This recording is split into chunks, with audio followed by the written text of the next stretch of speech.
রাসূল আকরাম সাল্লাল্লাহু আলাইহি ওয়াসাল্লাম বলেন, আল্লাহ রাব্বুল আলামিন তখন বলবে, না বান্দা, আমি আল্লাহ তোমার অন্তরের খবর জানি। তুমি কেন যুদ্ধ করেছো জানি। কারণ যুদ্ধ করেছো যাতে করে দুনিয়ার মানুষ তোমার বীরত্বের প্রশংসা করে, তোমাকে বীর বলে, বাহাদুর বলে। তুমি যে উদ্দেশ্যে দুনিয়ায় করেছো, দুনিয়ায় তুমি তা পেয়ে গেছো। কারণ তুমি দুনিয়ার মানুষ তোমাকে বীর বলেছে, বাহাদুর বলেছে।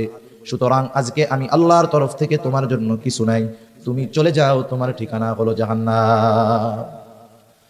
আল্লাহ তাআলা দ্বিতীয়ত একজন দানবীরকে ডাকবে, জিজ্ঞাসা করবে, আমি আল্লাহ তোমাকে অনেক সম্পদ দিয়েছিলাম, এই সম্পদ তুমি কোন কাজে কোথায় ব্যয় করছো? লোকটা বলবে, আল্লাহ, আপনার দেওয়া সম্পদ আমি দান করেছি, সদকা করেছি। যার ঘর নাই তাকে ঘর বানিয়ে দিয়েছি, যার বাড়ি নাই তাকে বাড়ি বানিয়ে দিয়েছি, যার খাবার নাই তাকে খাবার কিনে দিয়েছি।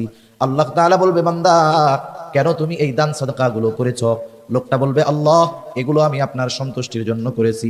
আল্লাহ তাআলা তখন বলবেন, না বান্দা, না না, তুমি মিথ্যা বলতেছো। আমি আল্লাহ তোমার অন্তরের খবর জানি। তুমি দান করেছো যাতে করে দুনিয়ার মানুষ তোমাকে দানবীর বলে, তোমার দানের প্রশংসা করে।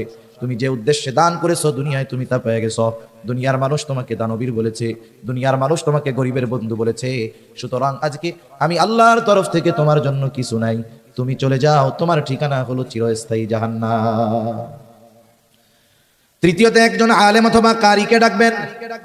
আল্লাহ তাআলা জিজ্ঞাসা করবে, গোলাম, কেন ইলম অর্জন করেছো, কেন কোরআন শিখেছো? লোকটা বলবে, আল্লাহ, শুধুমাত্র আপনার সন্তুষ্টির জন্য কোরআন শিখেছি, ইলম শিখেছি। আল্লাহ তাআলা বলবে, না বান্দা, তুমি মিথ্যা বলতেছো। তুমি যে উদ্দেশ্যে ইলম অর্জন করেছো তা হলো দুনিয়ার মানুষ তোমাকে আলেম বলবে, হাফেজ বলবে। তোমার তিলাওয়াত শুনে মানুষ প্রশংসা করবে, তোমার আলোচনা শুনে মানুষ প্রশংসা করবে।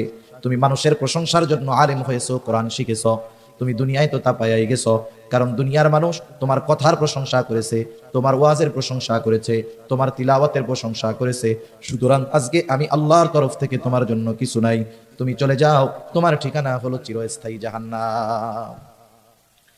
একটু খেয়াল দিয়া বুঝেন, একটা মানুষ তার জীবনটা দিয়ে দিয়েছে, আরেকজন মানুষ জীবনের অর্জিত সম্পদগুলো দান করেছে, আরেকজন মানুষ দুনিয়ার কথা চিন্তা না করে ইলম অর্জন করেছে। এত কষ্টার্জিত বিষয়গুলো কোনো মূল্য পায় নাই। কেন? বলে ওইগুলো করেছে ঠিক, তবে আল্লাহর সন্তুষ্টির জন্য করে নাই, যার কারণে এই ইবাদত, এই আমল তার কোনো কাজে আসে নাই।